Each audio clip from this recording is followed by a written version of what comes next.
Governor Mwalimu Mutahi Kahiga is here with us on Morning Cafe right here. Karibu sana, Governor. It's good to have you on TV 47. Karibu. Karibu Nyeri. Asante sana. And welcome to the treetops. I'm telling you, the weather here is very interesting.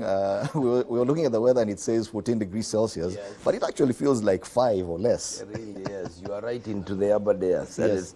And it's pretty cold. Actually, it has not been this way.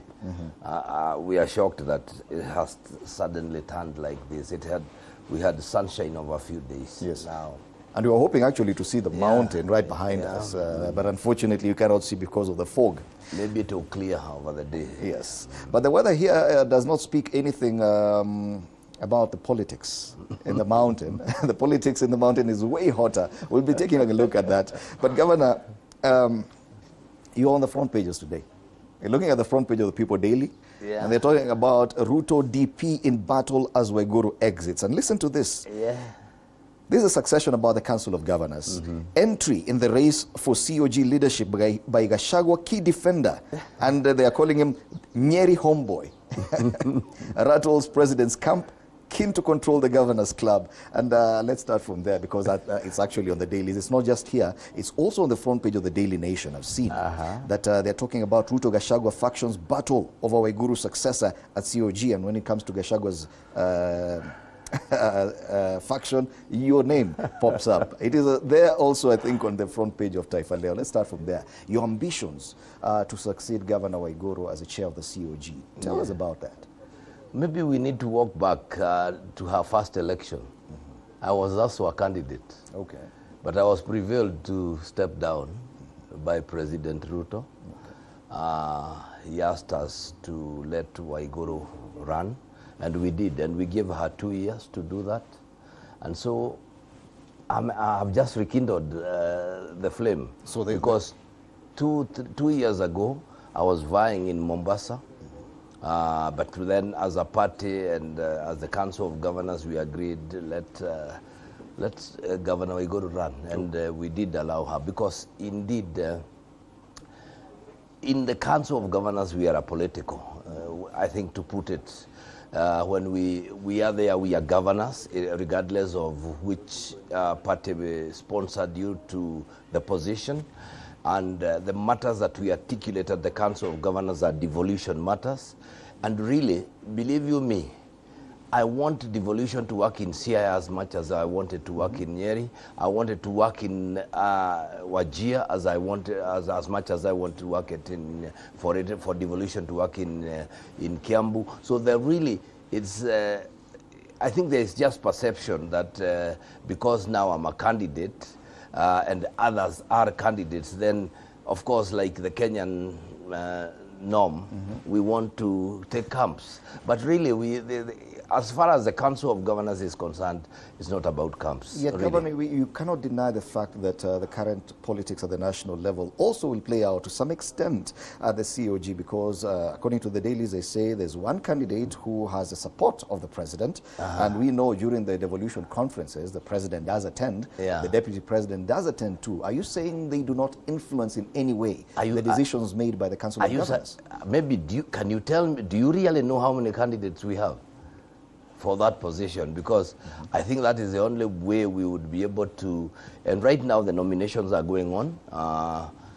Anyone who is interested is supposed to fill a nomination form. As far as I'm concerned, I am aware of 3 of us. That is myself, Governor Ahmed, who has been the vice chair, who is the governor of Wajir, and my governor, Governor Lenku in Kajiado. Those are the only ones I'm aware of. So if there are others, and I do not know who has the support, I thought the president supports all of us. Because we are, we are all his governors, and I do not know why. I am not really. When I saw those headlines this morning, I was shocked. I don't know who is playing politics around that, because in the Council of Governors, like I said, we are apolitical. We remain one body. But in such instances, perception does matter. Do you think that the perception that you are allied to the deputy president will determine or will be a factor in the elections come October when Anne Waiguru exits? If I were to speak about the Council of Governors, the Council of Governors, the 47 governors, are not split in that kind of way.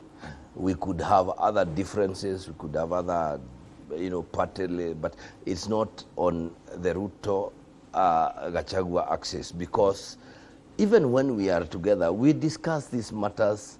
Not that, of course, I have come out as the governor of Nyeri to protect a son of Nyeri against an onslaught by, when you hit him right, left, center, somebody's got to stand for something.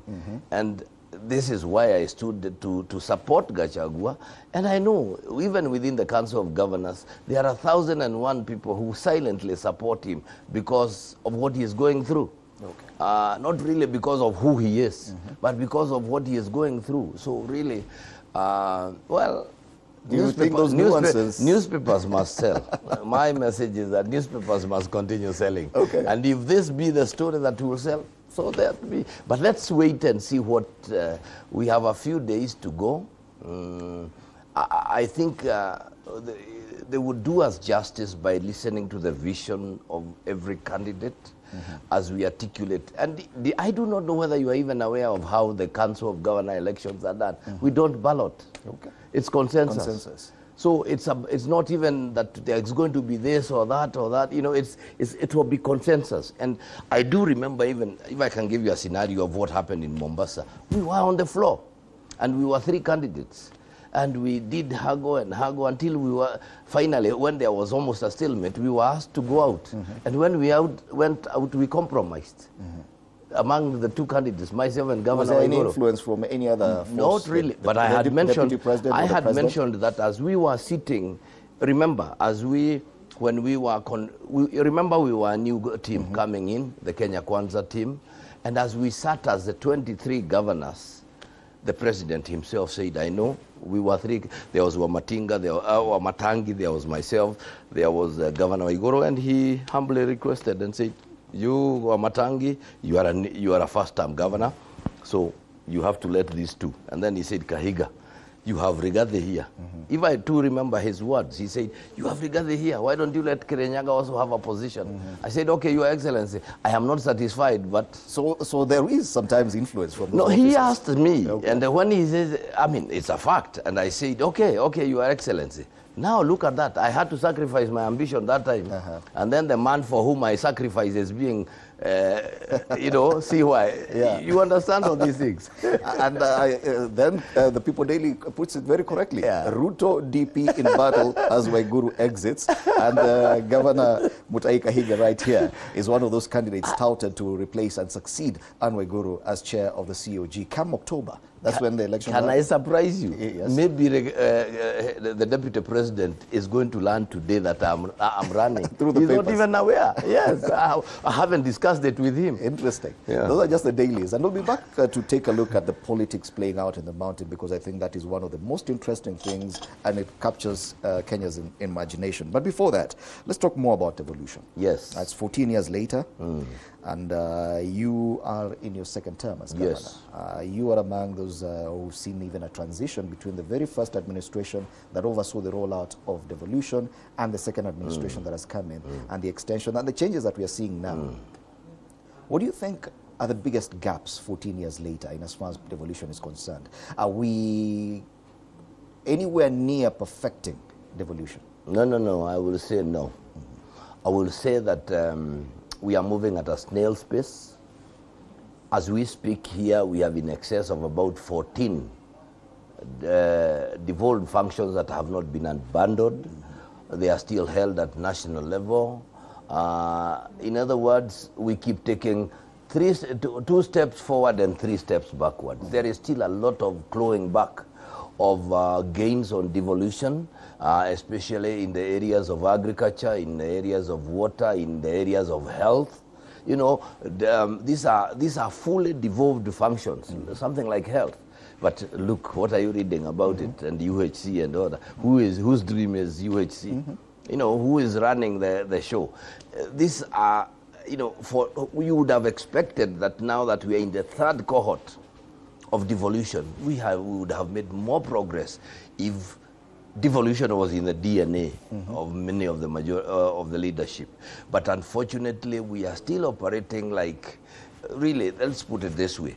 National government continues to patronize the counties as if, you know, instead of having a symbiotic relationship where we are a bigger brother, you know, now this is not a bigger brother but a lord. And you see that especially right now as we stand here, the counties have not received 3 months of their equitable share. It's not come simply because there seems to be games being played around the National Assembly. You remember the president saying he wanted to bring down the allocation that had been approved by Senate through a mediation program process where we had now 400 billion. Now it's being told it will be 380. But when you look at all that, the law says, and it's so clear, that in the event of a stalemate, counties must receive a minimum of 50% of their allocation, last year's allocation. This is something that we had to tell John Bundy yesterday to show him the law. Yet this is something that is in the public domain. But unfortunately, because of that kind of tendency to continue patronizing, talk to counties instead of talk with counties, I think that is one of the biggest challenges we have. You've been a governor under 2 different national administrations, under the Uhuru administration and now under William Ruto. Is it getting worse now, or it's more of the same? If you ask me, Uhuru Kenyatta was implementing devolution. If you think, over the 10 years, he was struggling to implement devolution in a new dispensation.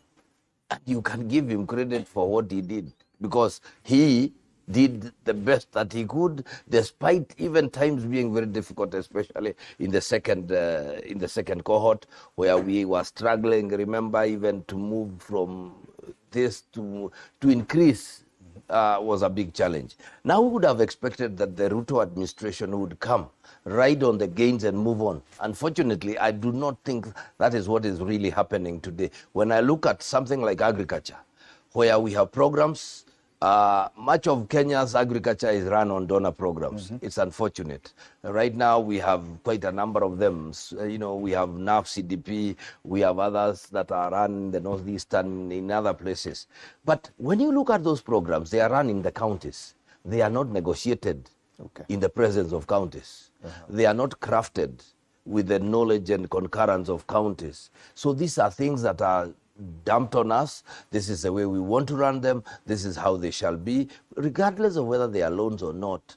We are Kenyans. We are the people in charge of devolution. It's being something is being implemented in Nyeri. I should be involved. All right. Yeah. So that is a challenge we have. And we'll be back to take a look at a lot of these challenges, including the delays in the disbursement of revenue share from Treasury, as well as a UHC, which is yet to be rolled out. You're watching Morning Cafe, the Nyeri edition, coming to you live from the Treetops Lodge, deep inside Aberdares National Park. We're here with Governor Mwalimu Mutahi Kahiga of Nyeri County, County 019. Don't go far.